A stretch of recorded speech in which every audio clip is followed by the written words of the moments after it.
Welcome to The Source, where we combine the headlines with in-depth conversations with the newsmakers themselves. Sitting in for Pinky Webb, I'm Ria Tanwat Cotrillo. Today on the program, a senator refiles a proposal to revive the death penalty for drug traffickers, as another says it will not be a priority of the Marcos administration. At least 3 senators are also pushing to revive the mandatory ROTC program in school. And how can the Senate maintain checks and balances of the Marcos administration amid a supermajority? Senator Bato Dela Rosa joins us live.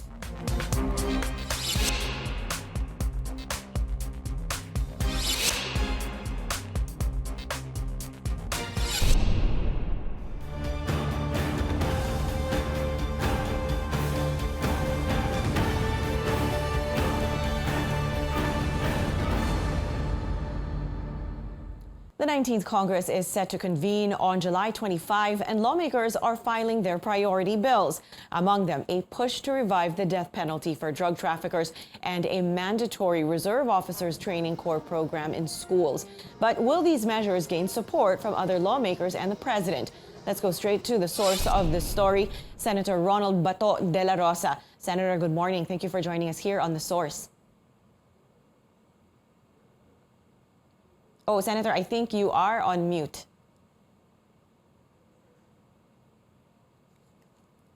Yes, good morning, Ria, at good morning sa ating mga viewers. Senator, maayong buntag. Let's get straight to it. You are pushing again for the imposition of the death penalty in the upcoming 19th Congress for large-scale traffickers. Tell us more about that, sir. Yes, we limit our death penalty to only to high-level drug traffickers, so that our bill cannot be considered as anti-poor. Wala naman sigurong, there's no high-level drug traffickers who can be considered as small-time. Hindi po kasama dito na yung mga ordinary street drug pushers. So only big-time drug traffickers. Mm-hmm. But Senator, tell us more about why exactly are you pushing for the death penalty for this kind of crime? What's the rationale and thinking behind this? Well, per my experience as a director of the Bureau of Corrections, I have personally talked to the drug lords inside the Bilibid, who are still continuing on with their drug trafficking business despite being jailed. And one of them told me that if you really want to stop drug trafficking, sir, into your country, this is a Chinese drug lord that I was talking to, you have to institute back the death penalty for drug trafficking. And I see it as the best solution to stop drug trafficking.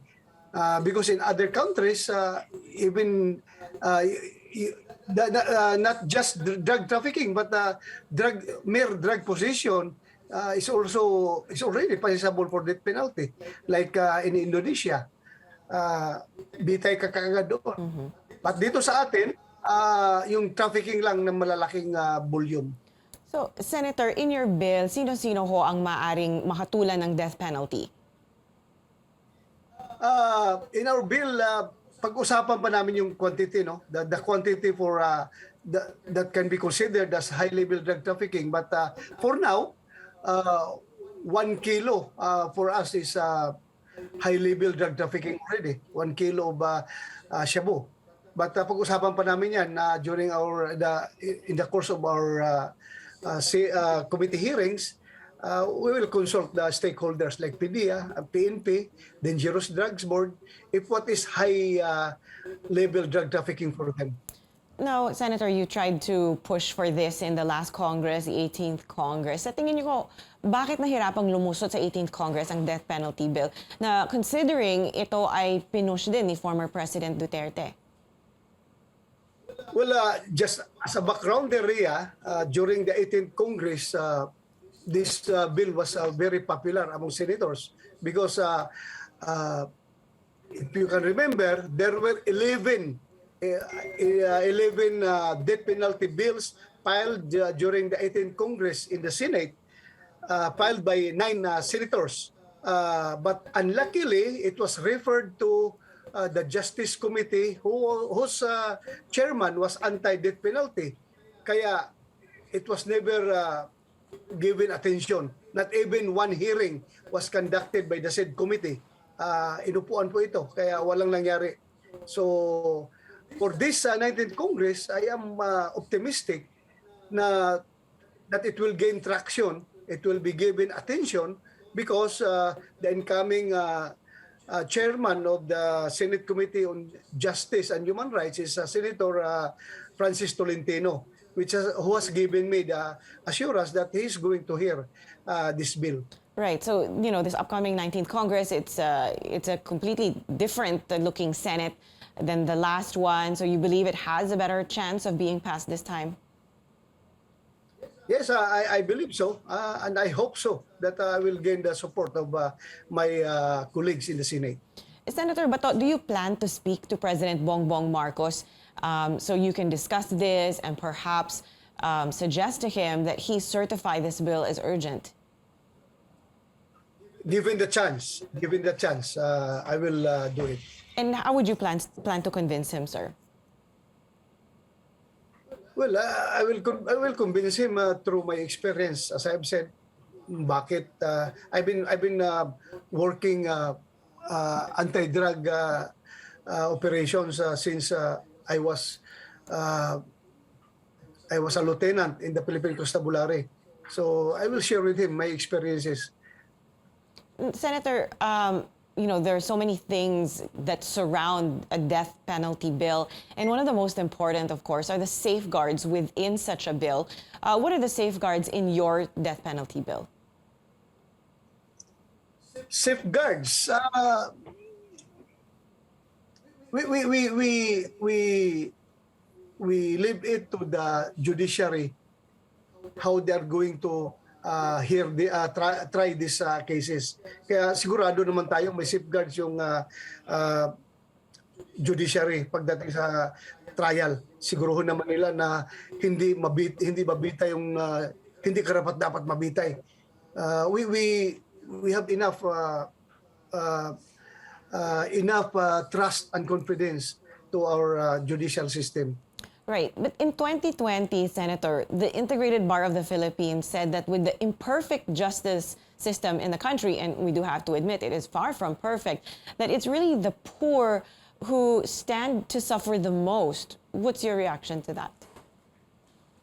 Well, that is why this bill is only concentrating on high-level drug trafficking, because we don't want this bill to be considered as anti-poor, wherein they are claiming that only the poor will suffer death penalty because they don't have money to defend themselves in court. So that is why we limit ourselves to this bill to high-level drug trafficking, because there is no high-level drug trafficker that is small time. They can afford to defend themselves.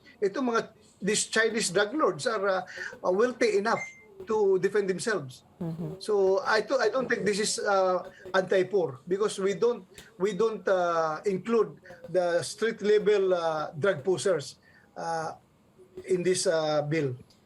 Now, in 2004, Senator, a survey of FLAG showed that 73% of death row inmates were poor and illiterate.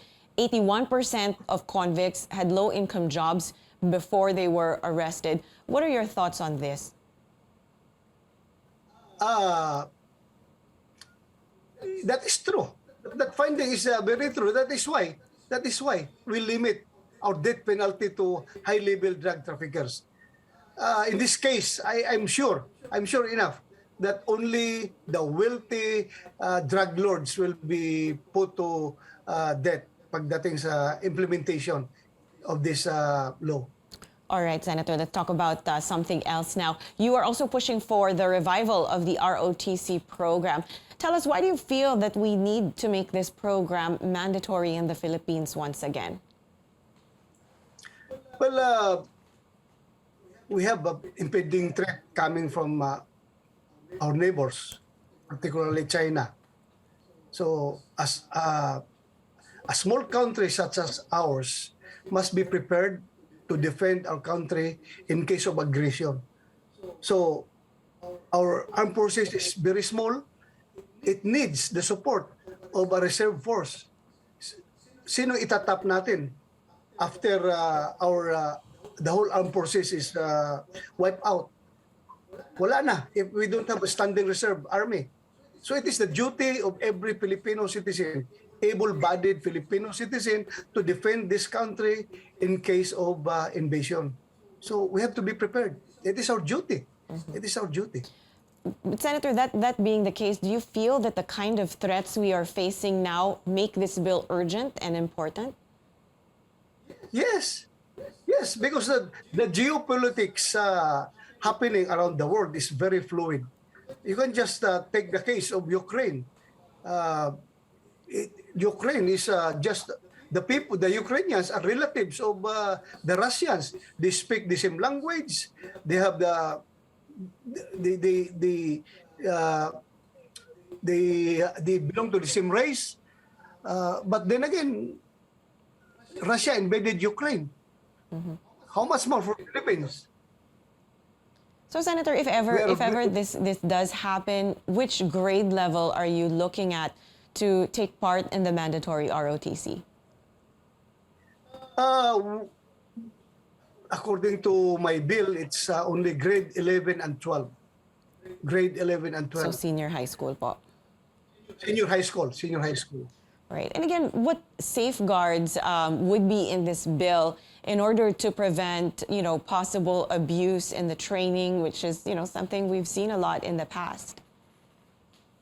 We have a grievance committee that will be formed, composed of representatives from DepEd, from DND, and yung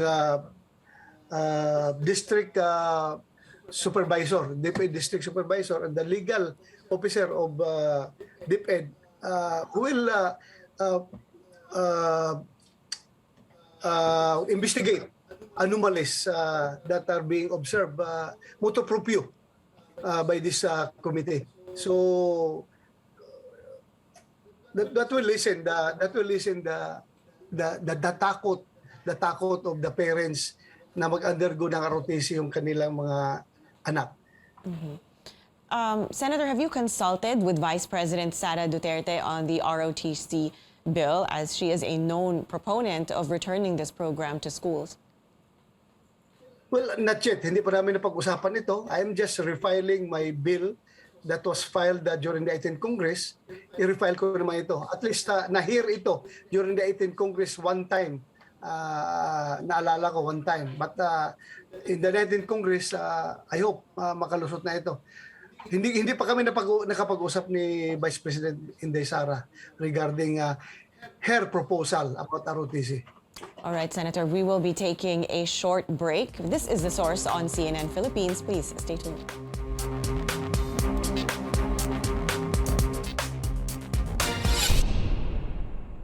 You're watching The Source on CNN Philippines. I'm Ria Tanwat Cotrillo. Our source today, Senator Bato Dela Rosa. Senator, welcome back to The Source. We still have many things to ask you. Let's talk about the NTF-LCAC.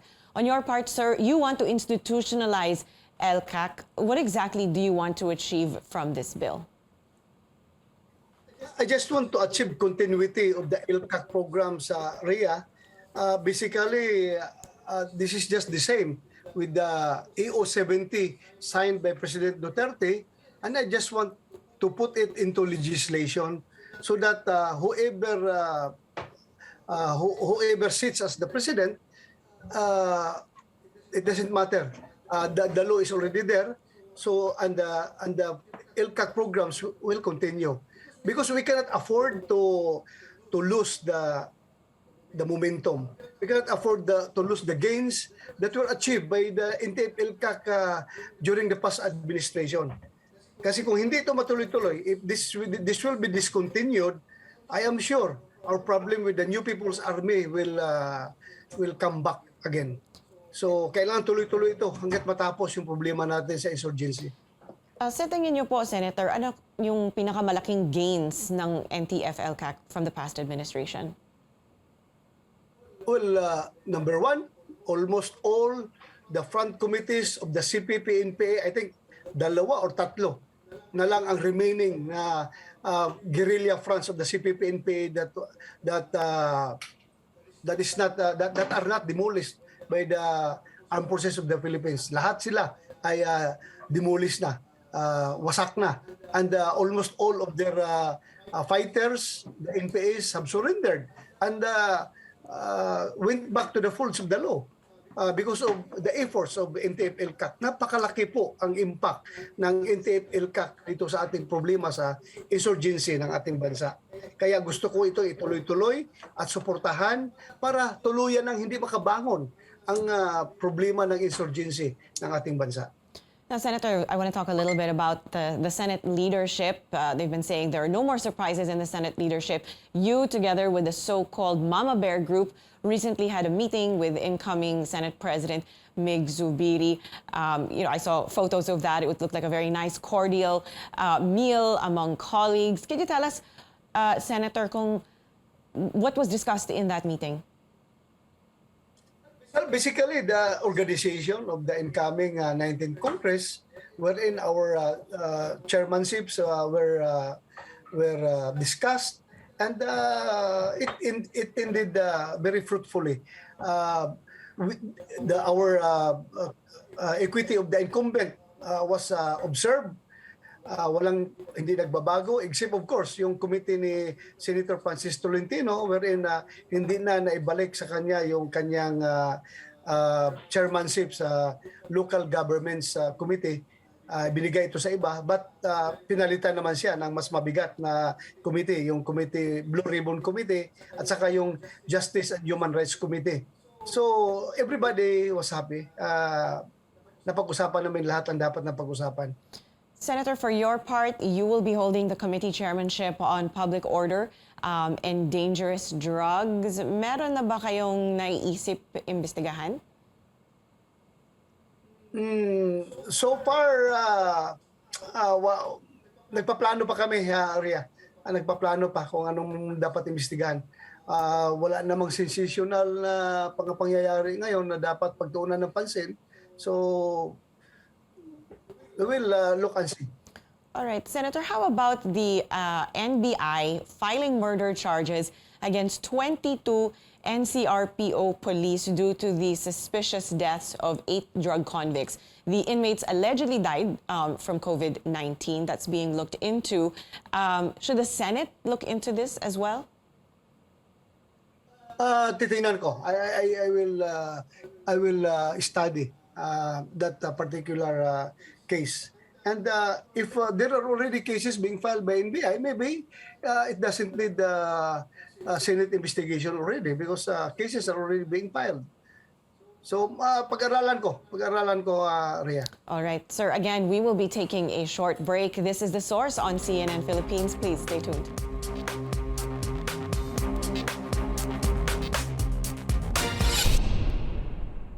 You're watching The Source on CNN Philippines. I'm Ria Tanwat-Cotrillo, and our source today is Senator Bato Dela Rosa. Welcome back once again, Senator. Just a couple more questions for us to get through. Now, the Marcos administration, through DILG head Ben-Hur Abalos, says that they will continue the government's war on drugs. What is your reaction to this? And ano po ang inyong recommendations on how they can finally succeed in this drug war? Well, number one, dapat siguruhin nila na hindi na makabalik yung mga ninja cops na pinagtatanggal natin noon sa serbisyo.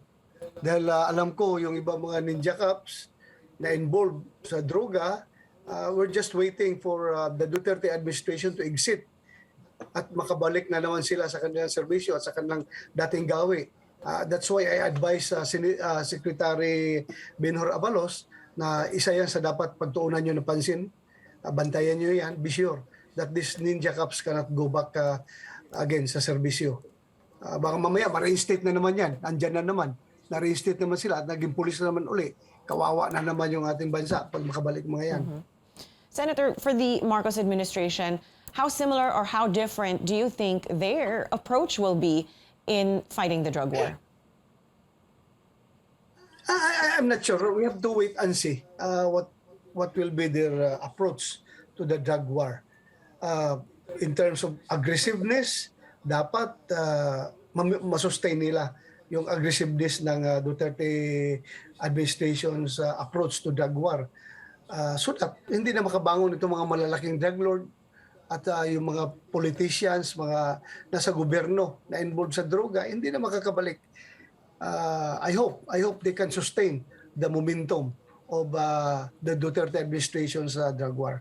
Now, sir, the ICC prosecutor Khan recently requested to reopen the drug war probe. Are you concerned about this? Do you feel the Philippines should be open to it? What do you think will happen under this administration?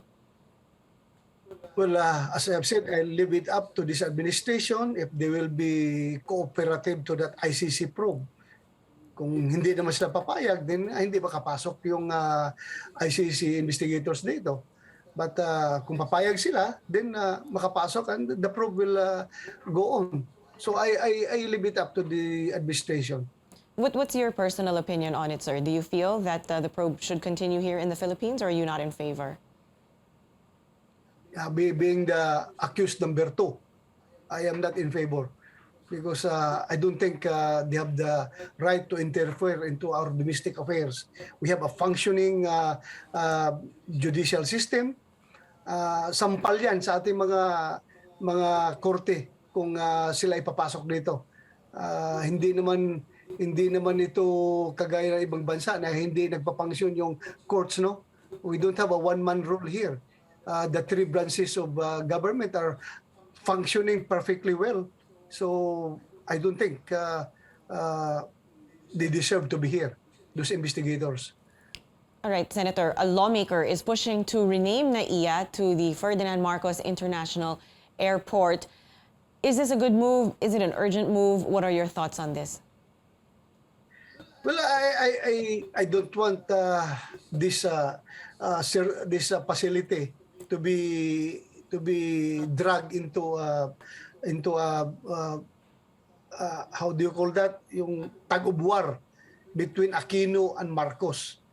To be fair about it, to be neutral about it, ibalik na lang natin sa dating pangalan na Manila International Airport. Hindi na yung gawing Marcos, gawing Aquino, para mawala yung politics. Balik natin sa Manila International Airport para tapos ng usapan. All right, that's your stand on that one, sir. What about this?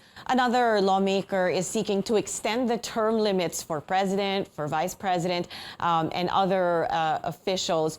Do you agree with this? Because I believe the proposal is, at least for the president and vice president, they will have a 5-year term with the possibility of being elected for another 5 years.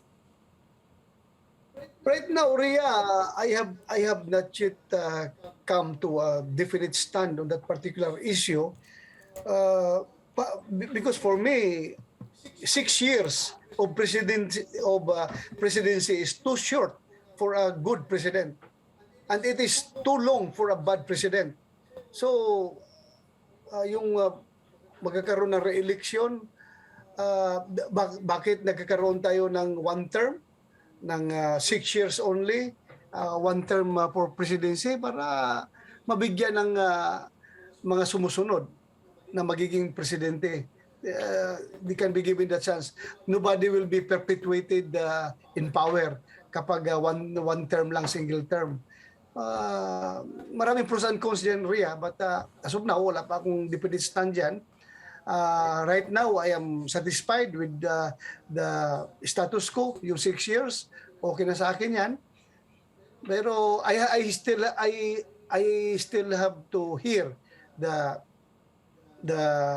arguments to be presented by the proponents of this 5-year re-elections. All right, Senator, your colleague, Senator Coco Pimentel, has filed a bill seeking to suspend the excise tax on fuel due to soaring prices. What is your stand on fuel excise tax?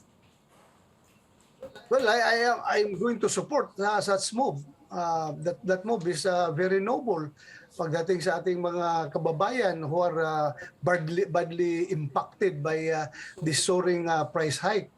But then again, we also have to listen to the economic managers of this government. Baka mamaya sabihin na naman lang, hindi kaya yan.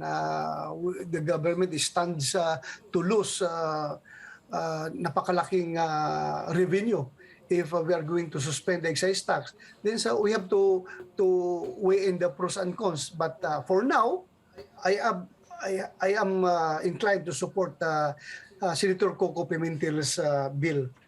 All right, Senator. Ito naman po, are you in favor of giving ayuda to the middle class? And can you tell us more, sir, kung bakit po kailangan din bigyan ng ayuda ang middle class ngayon? Yes, for me, hindi lang naman yung poorest of the poor ang apektado ng pandemic at ng soaring price hike, kundi lahat tayo. Pati yung mga mayayaman dyan, apektado rin. Lalo na itong middle class. And to be fair with the middle class, they are the ones,